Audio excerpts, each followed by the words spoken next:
Hanford Dixon Show. I'm Gabriella Kreuz alongside the top dog.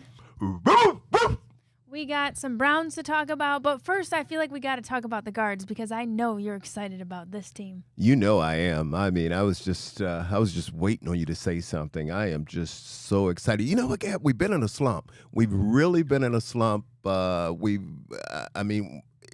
think it's because, too, we've been on the road for so long, but we're finally back home, and, boy, we just got through a big series that we won. So I'm just excited about this team. I think we're still up maybe 2, maybe 3 games. I don't know yet, but Minnesota and Kansas City are just all over us. I'll tell you what, Gab, it was a big series. Guardians, they're back up 3 games over the Twins and the Royals, so it's, big doubleheader today, 4-game series against the Royals. It's going to be a big weekend. And I know, wait, you want to talk about Big Christmas, don't you? Big Christmas. Because my guy Saturday, Woo!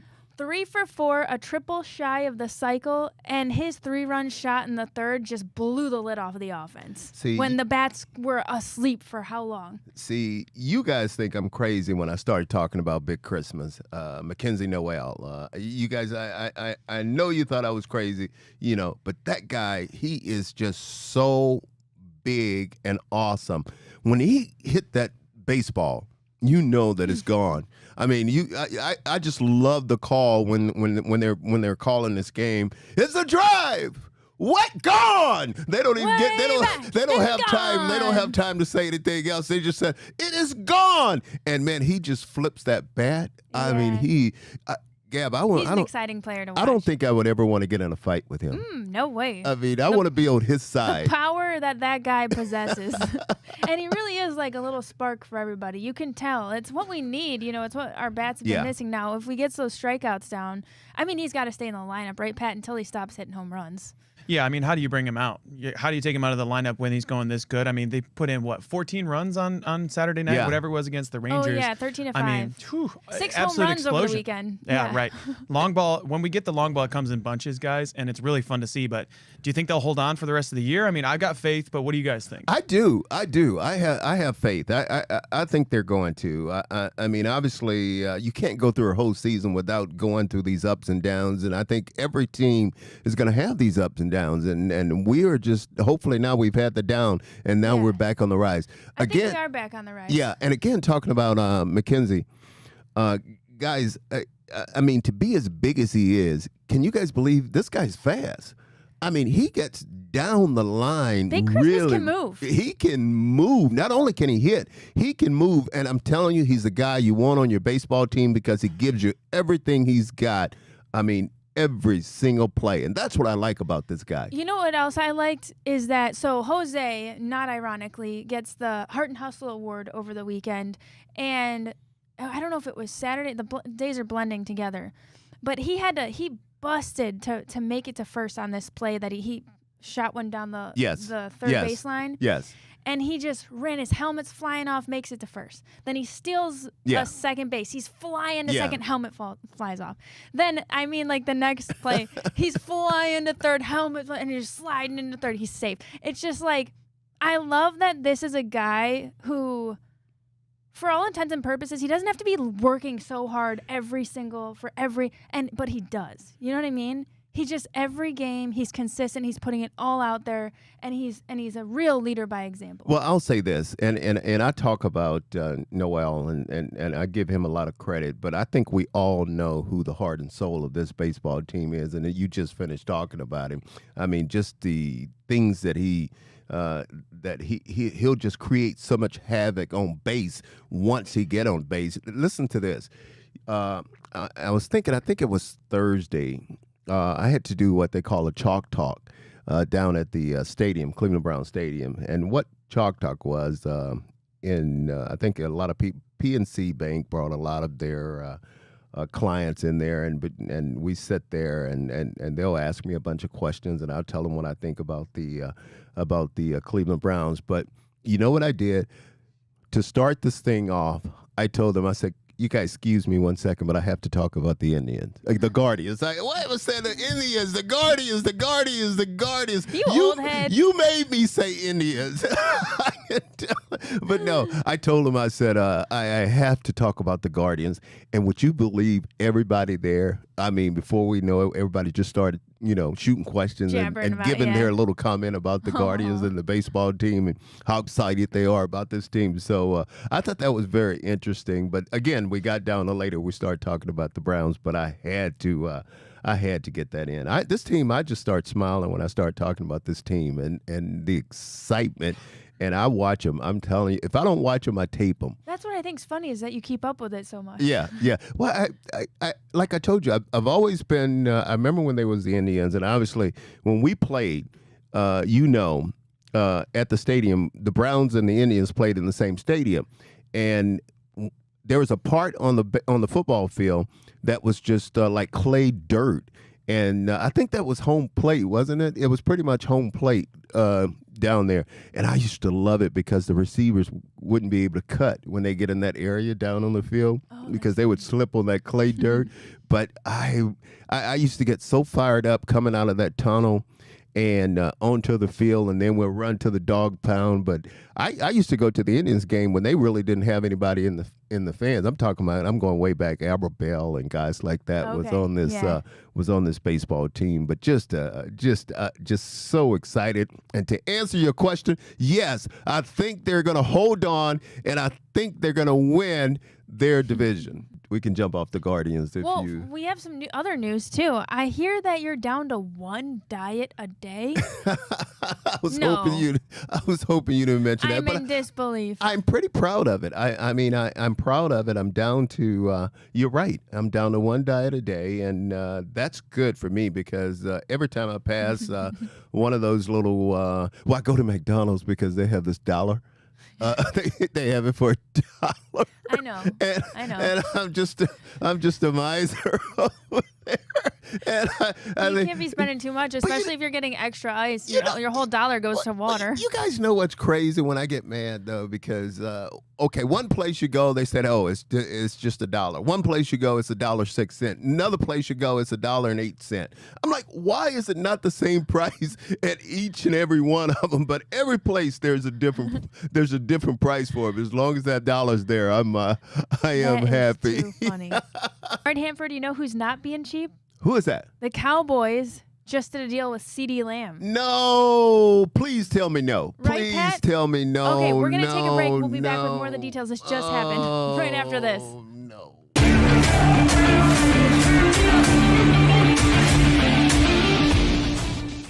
Welcome back to the Hanford Dixon Show. We have some breaking news, NFL news, as of shooting this show. But the 𝗟𝗓 Lamb, it's going to be a 4-year deal, $136 million. He's the second highest paid non-quarterback in NFL history. Well, I'm not too happy about that because, and I could tell you some other people that are probably not too happy about that was hoping maybe that we didn't have to face him in a couple of weeks. I'm talking about those cornerbacks and those defensive backs because all the guys that we can keep out of that ball game, we want out. And we don't, and don't get me wrong. We want 𝗟𝗓 Lamb to be able to play this year, just not to be able to play against us in our ball game.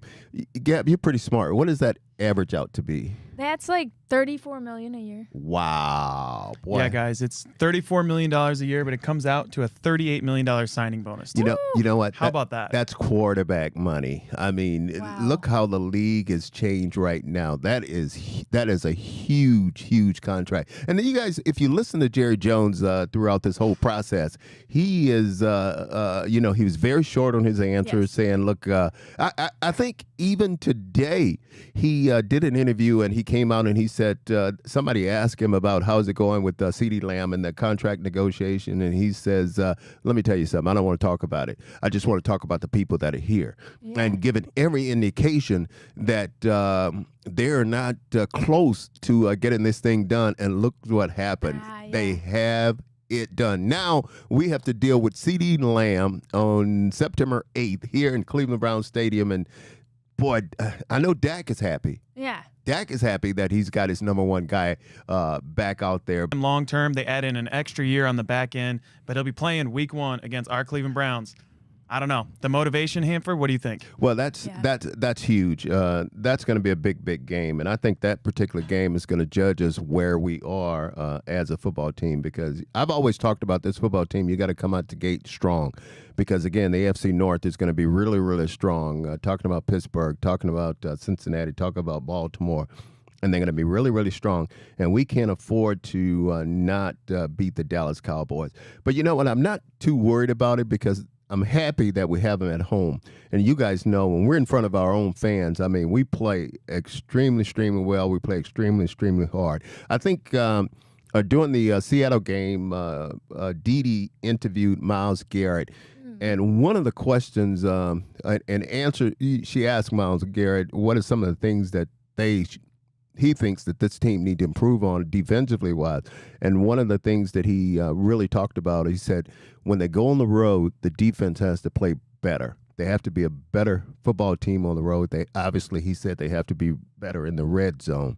But on the road was the main thing, because I talked about it, guys, and I'll say it again. I was just absolutely shocked on that playoff game. Obviously, it was on the road, but how can we let a rookie quarterback beat us in a playoff game? If we'd had them at home, I think we'd have won that game. But you can't just play well at home. You got to play well on the road too. But that Dallas game is going to be an exciting game, and I just can't wait to see. Obviously, I think we all will be there for that game. I'll be right there. All right, let's go. Trying to put it together, but there's a lot of things that's going to happen before that game. Obviously, we're just trying to get everything going right now. The other thing Aditi had asked Miles, and we talked about this in our other show, but I love the answer on this. I don't know if Pat you were watching, but she set him up to ask about how does he top being Defensive Player of the Year a season like that? Like, what could top it? And he said a Super Bowl win. Yeah. You know, and I love that there was just no hesitation. His mind and his maturation is just like showing with that kind of answer. And you know what? That doesn't surprise me coming from Miles, because and I'm pretty sure another thing, Miles understands that he's a leader on this football team. He understands that there's roles that he's got to play in order to get this team and get this defense going. And I think one of the things that he would say is he would have to try to say things, try to motivate everybody else on that defense, everybody else on this football team to get up and get ready to play these games. Because, again, especially the young guys. I mean, Miles is right now, when you look at him, he's, what is his 8th year, something like that. And he's one of the older players on this football team. And obviously he's playing extremely well. But I'm not surprised by his answer. I agree with him 100% on how he responded to that question. But and not only Miles, I think Denzel is also a guy who's been on this football team for a long time, and he's one of the leaders on this football team. And Grant Deppert, who's also in the secondary. I mean, he's a guy also a leader on this football team. So we'll see how things work out. But I think we're going to be okay. But again, we have to come out strong against the Dallas Cowboys. I mean, there is no ifs and buts about that. The Dallas Cowboys is coming here, and I guarantee you they're going to be ready to go. And they know the Cleveland Browns is a good football team. Absolutely, Hanford. And one of the big pieces for the Cowboys, too, in the secondary, I don't know if you saw this, but Deron Bland, he had 5 pick sixes last season. He'll be out for the first 6 to 8 weeks. Oh. So the Cowboys, without one of their best players in the secondary, they declined the option on Stephon Gilmore. So it's going to be all Trayvon Diggs back there. So what do you think in terms of the secondary? Can Amari Cooper get loose back there? What do you guys think? I think he can get loose, because you're exactly right. What happened was this guy broke his foot. And he's going to be out, like you said, 5 or 6 games. And I'm glad he's out, but I'm not glad he broke his foot. Don't get me wrong. Yeah. I want him just to be out for the Cleveland Browns game. The fact that, he's out and we've got a healthy Amari Cooper, I mean, that's a good recipe. But I'm going to tell you guys something. Now, and I always tell you guys ignore me. Whatever I say, you just don't listen to me, like the top dog don't know what the hell he's talking about. Now, you're right. Cooper is going to play a big role in this thing. Jerry Jeudy is going to play a big role in this thing. I'm going to tell you something now. Watch you see what I tell you. Oh, did you see Thrash? Did you see him? The big bomb he caught in the last game. That speed. Deep ball touchdown. Not only can he run, this kid's showing us that he can catch a little bit. Yeah. So that's going to be exciting. Nice over-the-shoulder touchdown. It was great. Flash. But the guy I was going to talk about was Cedric Tillman. Cedric Tillman, I'm telling you, he's going to be the key. I think when you look at Cedric Tillman, he's a big target. He's a guy that can run those little 15, 20-yard routes, but he also can go deep on you. And anytime he's big enough where anytime that ball's come anywhere close to him, he'll go up and he'll get the football. So I think he's going to be a very big target also for Deshaun, but also you got Jerry Jeudy that could stretch the field, and Elijah Moore, and just go on and on with those guys and those receivers. And I haven't even talked about the tight end, David Njoku, who obviously he's going to be a big key to everything that we're doing this year. Well, we didn't talk about yet Nick Chubb and the fact that he'll be out the first 4 games. We were everyone and their brother was sort of predicting what his timeline was going to be. He'll be back week 1. He'll be back week 1. I kind of had an inkling that maybe they wouldn't rush him back. But in the meantime, the Browns will lean on. We've got Ford, Strong, Foreman. Who else? Oh, so Jack Conklin passed his physical. He'll be coming off of the PUP list. PUP. PUP. Physically unable to perform. PUP. It feels like a longer acronym than necessary for that. Yeah, they're always doing some fancy extra stuff in the NFL, but it's good to see some of those names. Like, we expected Nick Chubb to kind of be on that list, but Jack Conklin is going to be huge because that offensive line, Gab, in that preseason game, you just couldn't put Deshaun Watson out there, whether you wanted to give him a snap or not.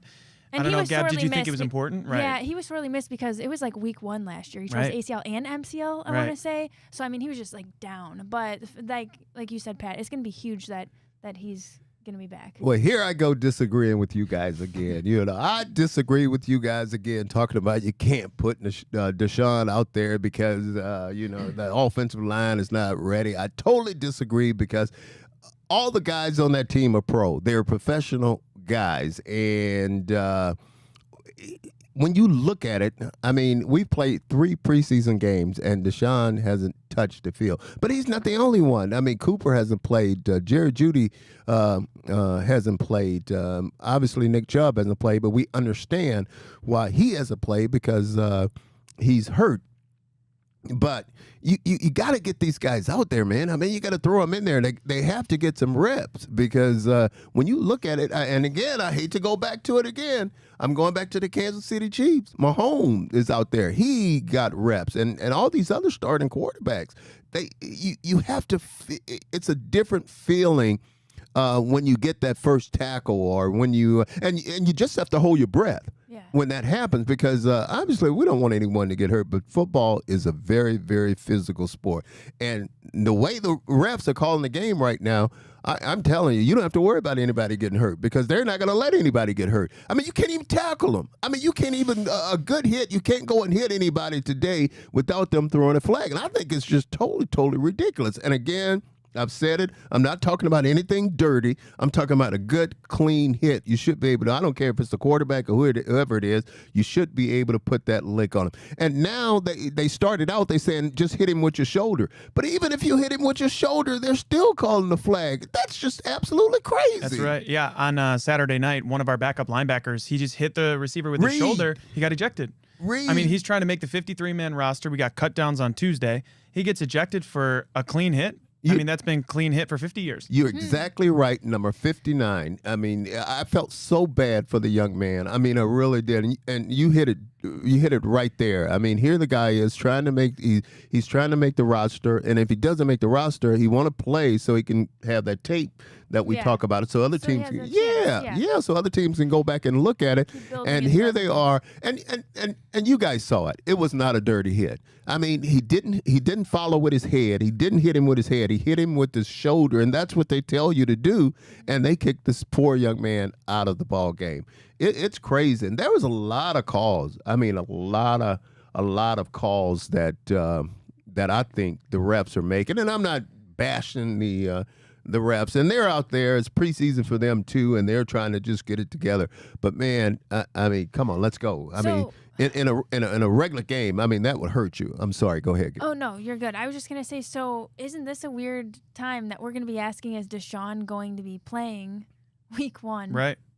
Yeah, I mean, so do you guys remember what you were doing 307 days ago? Because that's the last time Deshaun Watson played in a football game. Oh, man. That's the last time he took a live snap is 307 days. Stop it. That's a I mean, lot. that is unbelievable to think about, don't you think, guys? I agree, and I don't agree with you guys often, but no, I'm kidding. I agree. Gab, I think he's going to play. He's got to play. He's got to play, and I think I think if it was up to Deshaun, I honestly believe that he would have played in that last preseason game if it was up to him. I think he wanted to play. I think he wanted to get out there and throw some balls. I think he wanted to just take a hit or something, because you never know how that shoulder is going to react until you get that first hit on it, because they're not, trust me, in practice, they're not touching him. They're not coming in anywhere close to him. But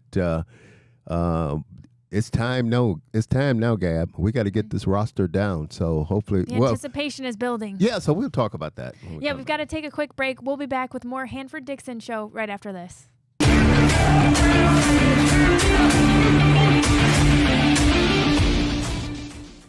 Welcome back to the Hanford Dixon Show. I'm Gabriella Kreuz alongside the top dog, and we've got our roster cut downs happening tomorrow at 4 p.m.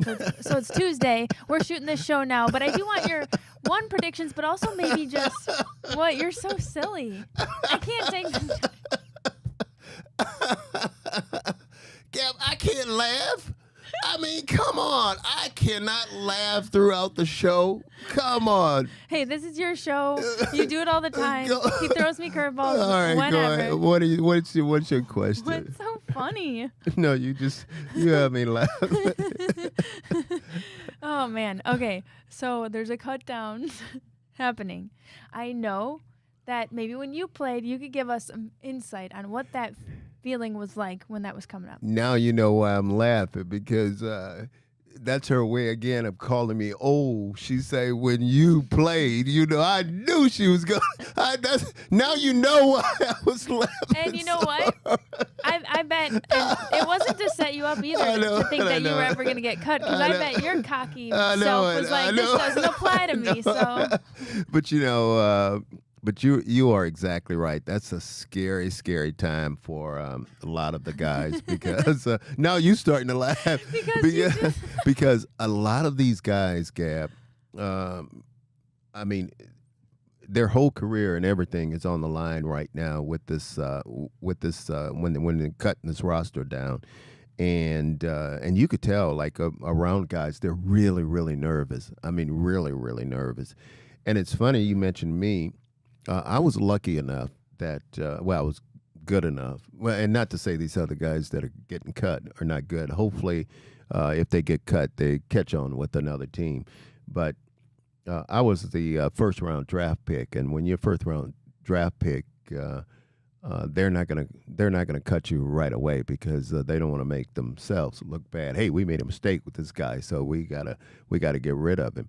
But they'll keep you probably, a first-round draft pick will keep you around for 2 or 3 years. And then after that, you have to prove your worth, that you deserve to be on this football team. But I felt really bad for a lot of guys at this time, because a lot of guys have the talent, but sometimes there's just so much talent on a football team, and you can only, like you said, right now we can only keep 53 guys on the roster. But obviously we can go down, we can take another 16 and put them on the practice squad, and then obviously we can move those guys up whenever we need to bring them up. But it's a trying time for a lot of those guys. When you look at it, Pittsburgh already started the process, because I think they cut already about 13 guys they got rid of, and they cut already to cut their roster and get their roster cut down. But it's going to be interesting when you look at some of the position players. And I know before the break you were asking me about the quarterback position, because we have 4 quarterbacks. and we have Deshaun, Jameis, and then DTR, who's also a guy that we drafted, and then we have Tyler.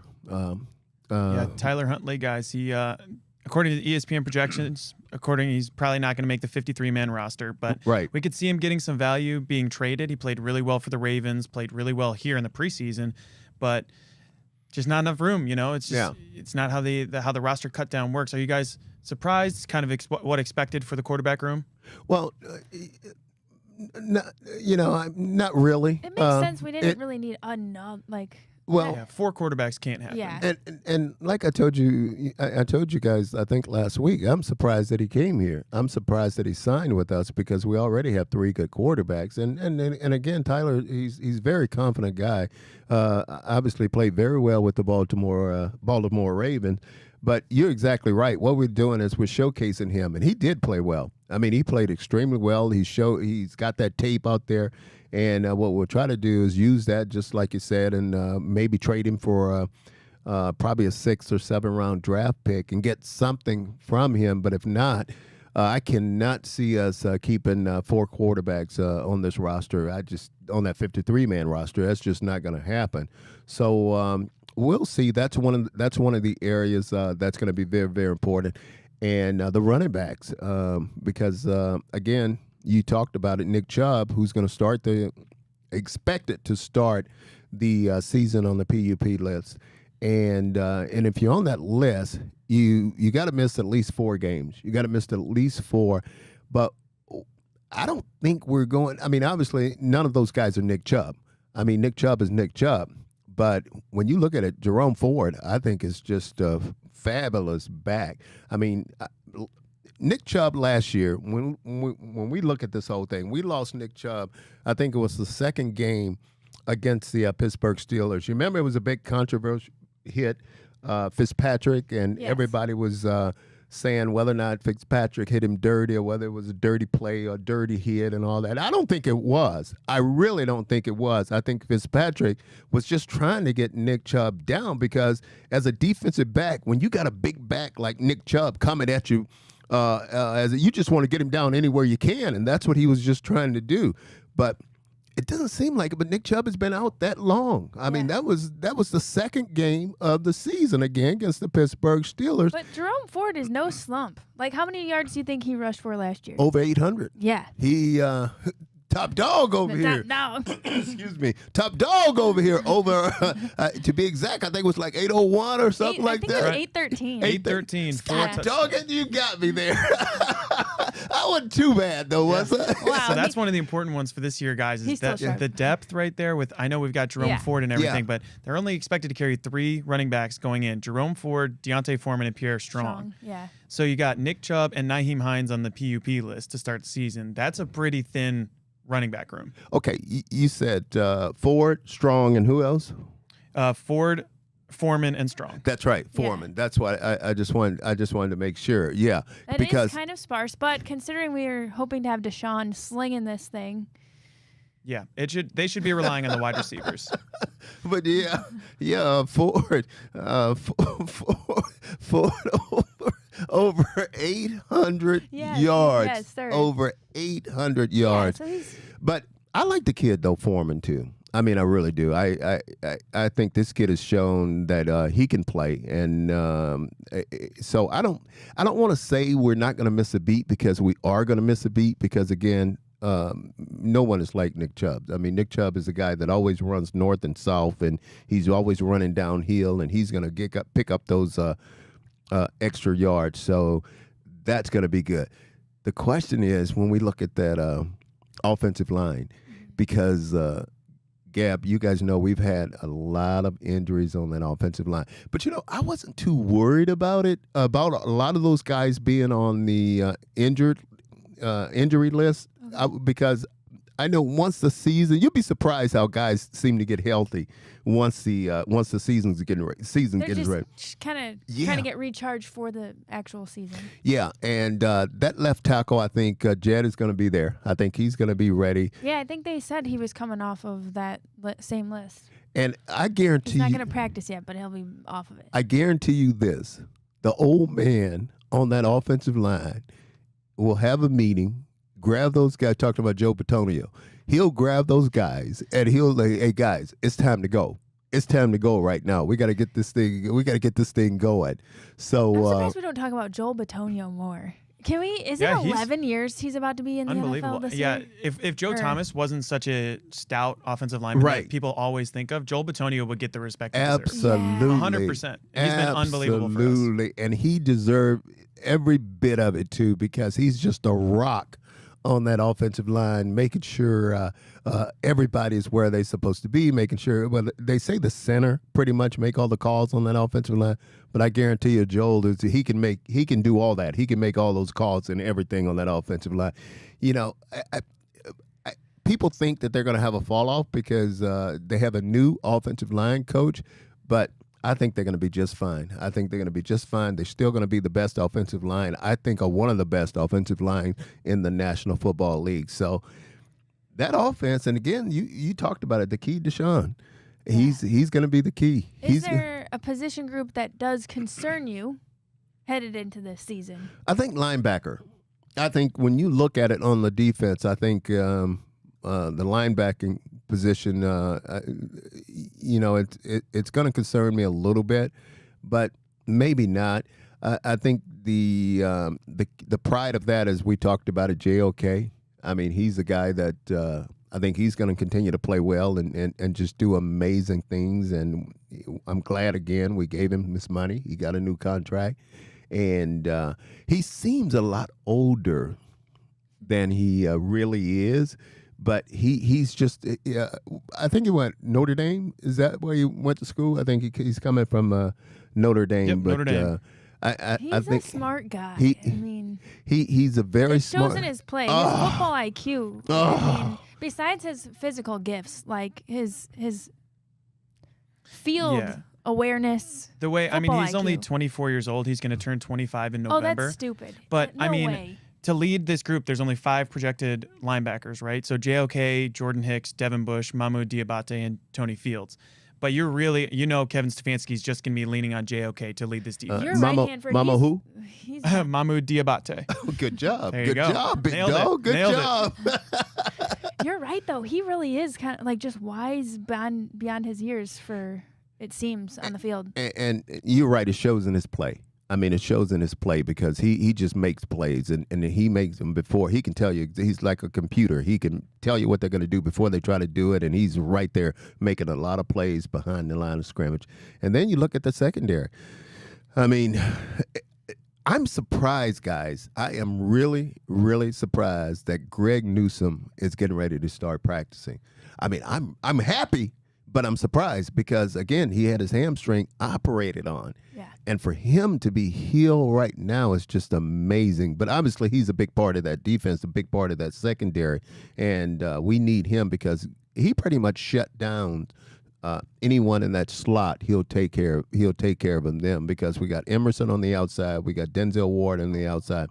And then we have another very good cornerback. We're talking about Cam Mitchell is also a guy. And Gab, what number does he wear? Number 29. Number 29, just to let you know. He wears personal fave. That's no coincidence, right? He's right behind your head right there with the dogs right there. But this guy, he's an outstanding corner. So yeah, what do you think? So they really are going to have to rely on Denzel Ward as well. With those concussions, can be really difficult. Young group, but do you think they're ready to go, Hanford? I think they're ready to go. And Denzel and those concussions really scare me. Yeah. Because, man, when Denzel's out there, this team is really, really, they have 2 shutdown corners. Well, really, they have 3 shutdown corners, Newsome, Emerson, and Denzel. But I think he's going to be okay.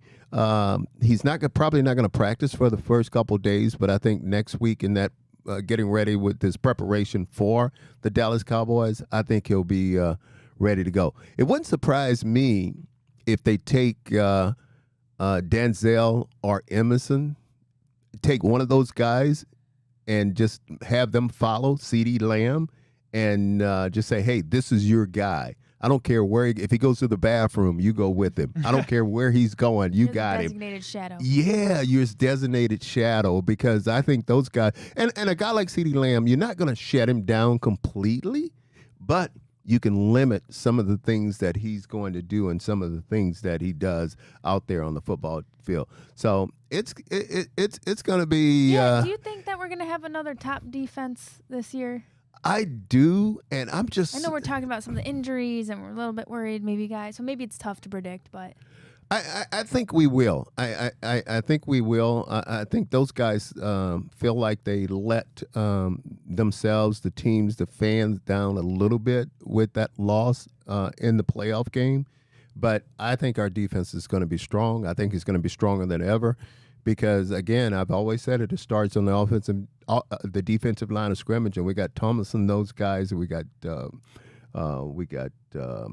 Zadarius and Miles, and just to name a few, and that line is just deep. It's going to be interesting to see who we keep on that defensive line because we're just so deep right there. So I think the defense will be strong, and with our guy calling those plays, it's going to be, I just start smiling because I love it.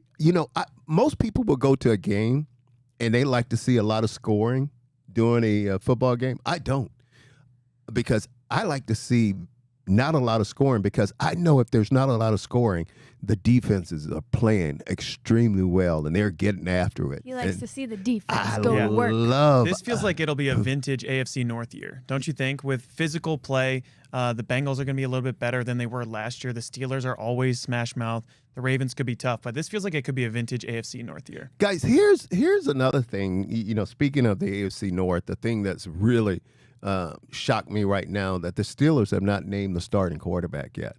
I mean, they have not named, and obviously everybody knows between Justin Fields and Russell Wilson from that came over from Seattle. I cannot believe they have not, and that's really Tomlin. I mean, that's shocking to me because normally he'll go ahead and just name his guy, but I think it's going to be Russell Wilson. I think everybody thinks it's going to be Russell Wilson, but. And it'd be his job to lose, but I'm just a little bit shocked that they haven't named their starting quarterback yet. But it's that AFC North. You're right, big dog. Hey, it's going to be tough. Before we take a break, Hanford, what do you think our record's going to be this year? I know it's hard to.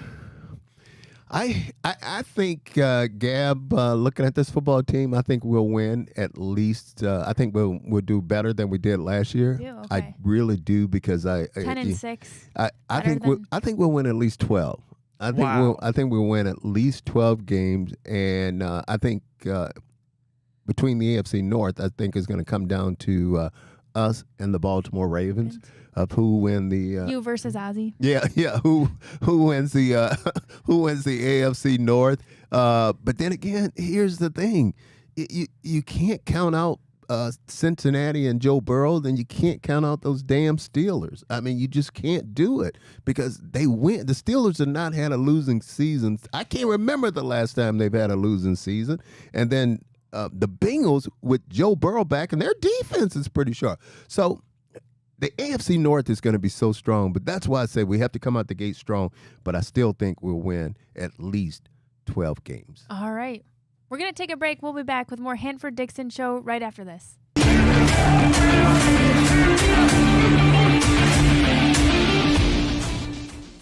Welcome back to the Hanford Dixon Show. We've got some Browns headlines brought to you by our friends at Northeast Factory Direct. If you're looking to update your home, you've got to check them out. They have furniture, kitchen cabinets, hot tubs, mattresses, and more for way less than you'll find at those fancy, expensive retail stores. They're cutting out the middleman, so they're cutting you a good deal. And you can shop online at northeastfactorydirect.com or visit any of their stores in Cleveland, Euclid, Macedonia, or North Canton.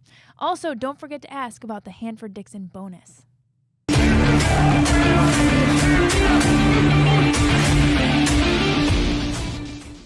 Welcome back to the Hanford Dixon Show as we continue our NFL headlines brought to you by Northeast Factory Direct. We've been talking plenty of Browns, and we had a lot of Cowboys news recently, Hanford. We chatted about the CeeDee Lamb thing. What do you think is more influential for that team, the CeeDee news or Deron Bland being out 6 to 8 weeks with that surgery? Yeah, but I think both of them are very, very important for their football team, and the CeeDee Lamb more so for our football team because obviously I was hoping that he wasn't going to play for our game, but I think it's more important for him now that he's signed because now he can get in and he can get some reps in and start to run his routes because I can't tell you how many times when a guy sit out and then once they return, like when the season starts, they maybe pull a hamstring or groin or something like that. So I think that's that's good news for them and just terrible news for us because that's just another headache that our secondary is going to have to worry about because when you look at his numbers and the numbers that he put up last year, they were just unbelievable numbers. I mean, this kid, and you talk about can stretch the field. He can stretch the field for Dallas Cowboys, and there's no one really happy but Dak Prescott. I know he's happy about that.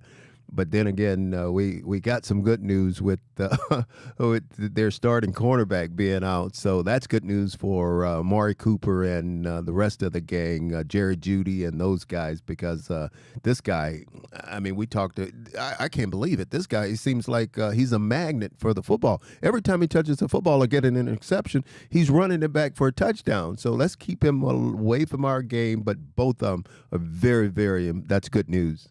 I don't know if you've seen Drake May at all, any of the highlights on X or anything like that, but he's shaping up to be the Patriots' starting quarterback. Did you anticipate that, Pat? Yeah, so I was a little bit surprised to see Drake May in there because, Jacoby Brissett is a really good pro, and they love that kind of a player over there in New England. But Drake May, 3rd overall pick, it kind of makes sense. I don't know, Hanford, what did you guys think? Well, it didn't surprise me because when you look at it, you'll see a lot of these teams right now. You remember they used to have that old philosophy, you draft a rookie quarterback, you want to have him sit and learn and behind a starter. That's not the case anymore because I think when you look at it, a lot of these quarterbacks now, they're naming them as starters and right out of the gate. And I've always believe that I don't care if you're a rookie, I think you should start. I think if you're good enough to start, you should start.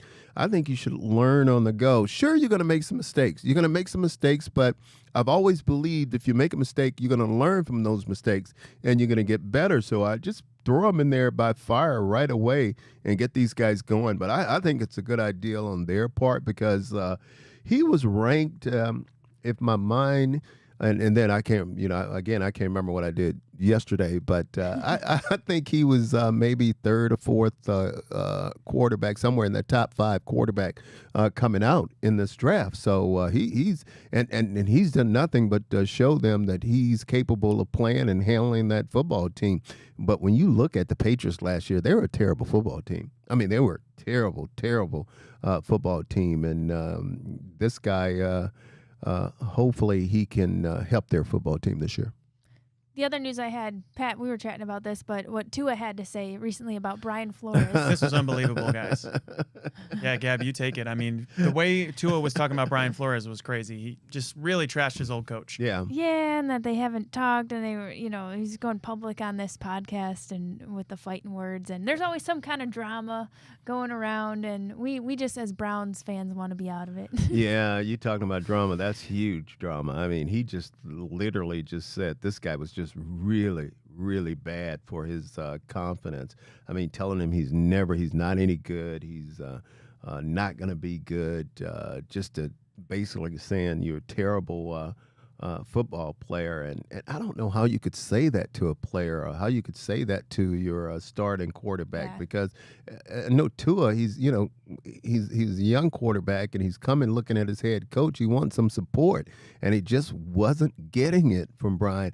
But I listened to Brian respond to the whole thing, and he showed some remorse. I mean, he really did. I guarantee you, if you talk to him and you ask him, you pull him to the side, he would say that he's not happy with the way he handled the whole thing. And if he had to do it again, I guarantee you he wouldn't do it that way. But again, it had to be devastating to Tua as a football player to hear those things and constantly hear them every single day coming from your head coach. And again, someone that he was looking up to. That's tough. Yeah. We should end on a Browns note Because how much time do we have, Pat? We're winding about down 1 our minute. show. Yeah, we got about 1 minute left, guys. Did you have any thoughts on the last preseason game? Defensively, I thought it was some good things that happened, but I thought there was a lot of bad things that happened in this football team. I think we had a punt return for a touchdown that was just we gave up a punt return touchdown. We had a long pass, long run. Just crazy things happen. That a lot of things that we have to clean up as far as before we get around to Dallas, and obviously we didn't win the game. So that was, unless we were looking at another game, I wasn't aware of. But we didn't win. But I think Kevin Stefanski and his staff, they'll get back and they'll get to work this week and start their preparation, getting ready for the Dallas Cowboys. The most important thing is just getting this roster down to the 53-man and then adding that other 16, and we'll be ready to go. September 8th is going to be here quick. Hey, man, I'm so excited. So excited. So excited. Can't wait. That'll do it for the Hanford Dixon Show. Thanks for watching.